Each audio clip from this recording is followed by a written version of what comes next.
الحمدللہ والصلاة والسلام علی رسول اللہ صلی اللہ علیہ وسلم وبعد۔ سچے خواب کی 3 نشانیاں آج کی اس ویڈیو میں ہم بیان کرنے والے ہیں۔ اور ناظرین، جن احباب نے ابھی تک ہمارے چینل کو خوابوں کی دنیا اسے سبسکرائب نہیں کیا، سبسکرائب کریں، لائک کریں اور کمنٹس میں اپنی رائے کا اظہار کیا کریں اور آگے شیئر کیا کریں۔ بیل آئیکن کو دبانا نہ بھولیں تاکہ ہماری آنے والی ہر نئی ویڈیو آپ تک پہنچ سکے، اور شروع سے آخر تک پوری تعبیر سنا کریں تاکہ ہمارے پاس خواب کی پوری تعبیر آ سکے، کیونکہ نوعیت بدلنے کے ساتھ، کیفیت بدلنے کے ساتھ خواب کی تعبیر بدل جاتی ہے۔ تو ناظرین، اگر کوئی شخص صبح صادق کے وقت خواب دیکھتا ہے، فجر سے پہلے جو سحری کا ٹائم ہوتا ہے یا تہجد کا ٹائم اسے ہم کہتے ہیں، اس ٹائم اگر کوئی شخص خواب دیکھتا ہے تو یہ خواب بہت اچھا ہوتا ہے۔ جیسا کہ ترمذی میں روایت بھی ہے کہ نبی علیہ السلام نے فرمایا، جو صبح کا خواب ہوتا ہے یہ سچا ہوتا ہے۔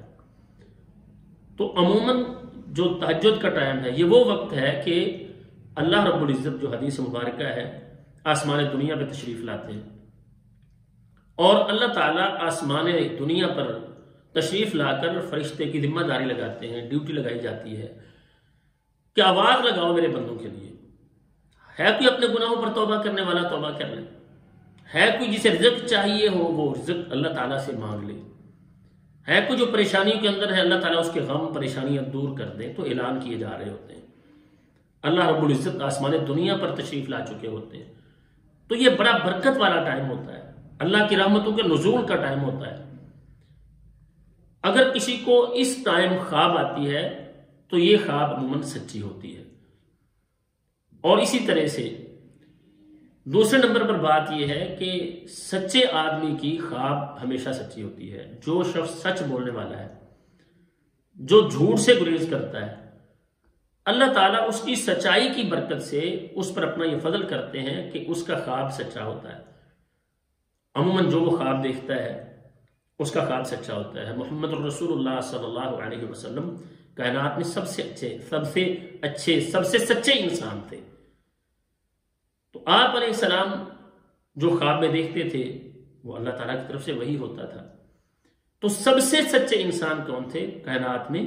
محمد الرسول اللہ صلی اللہ علیہ وسلم، اور آپ کے بعد تمام انبیاء۔ تو نبی علیہ السلام فرماتے ہیں کہ جو سچا خواب ہے یہ نبوت کا 46واں حصہ ہے۔ تو جتنا کوئی بندہ سچا ہوتا ہے اس کا خواب بھی سچا ہوتا ہے، اس کی سچائی کی برکت سے اللہ تعالیٰ کا فضل ہوتا ہے، اللہ کی رحمت ہوتی ہے۔ اور اس کے ساتھ ساتھ ناظرین، نبی علیہ السلام نے فرمایا قیامت کے نزدیک جو خواب ہوں گے مومن کے، وہ سچے خواب ہوں گے۔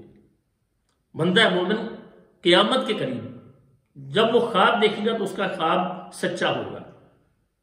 تو اب نشانی اگر ہم دیکھیں جو نبی علیہ السلام نے بیان کی ہے، تو اکثر نشانیاں ہمیں قیامت کی پوری ہوتی نظر آ رہی ہیں۔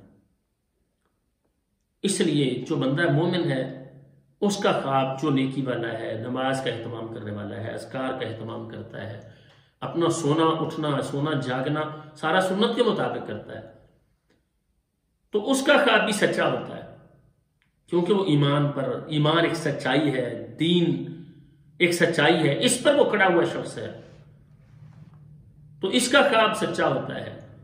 اور پھر قرب قیامت ہے، نبی علیہ السلام نے فرمایا کہ مومن کا خواب سچا ہوگا۔ تو ناظرین، اگر کوئی شخص صبح کے وقت خواب دیکھتا ہے تو اس کا خواب بھی سچا ہوتا ہے، سچے آدمی کا خواب سچا ہوتا ہے۔ اور اسی طرح سے قیامت کے قریب جو مومن کے خواب ہیں وہ سچے ہوں گے۔ اللہ تعالیٰ سے دعا ہے اللہ تعالیٰ ہمیں ہر طرح کے شر اور فتنوں سے محفوظ رکھیں، اور اللہ تعالیٰ ہمیں نیک اعمال کی، سچائی کو اختیار کرنے کی، ایمان عقیدے کو اچھا کرنے کی توفیق دیں، اور اچھے خواب پر اللہ تعالیٰ ہمیں اپنا شکر ادا کرنے کی توفیق دیں۔ اور اگر کوئی برا خواب آئے تو ناظرین فوراً یہ کرنا چاہیے کہ ہم اسی وقت اپنے بائیں کندھے کی طرف 3 دفعہ اعوذ باللہ من الشیطان الرجیم پڑھ کے 3 دفعہ دھٹکاریں اور اللہ تعالیٰ سے اس خواب کے شر سے پناہ مانگیں۔ اور اگر ہم سمجھتے ہیں کہ وہ خواب بہت برا ہے، نقصان ہمیں اس کے ساتھ ہونے والا ہے، تو ہمیں ساتھ صدقہ بھی کرنا چاہیے۔ اللہ تعالیٰ سے دعا ہے اللہ تعالیٰ ہمیں تمام خیر اور بھلائیاں نصیب فرمائے، اور اللہ تعالیٰ ہر شر سے، ہر طرح کی پریشانی سے ہمیں محفوظ فرمائے۔ السلام علیکم ورحمۃ اللہ وبرکاتہ۔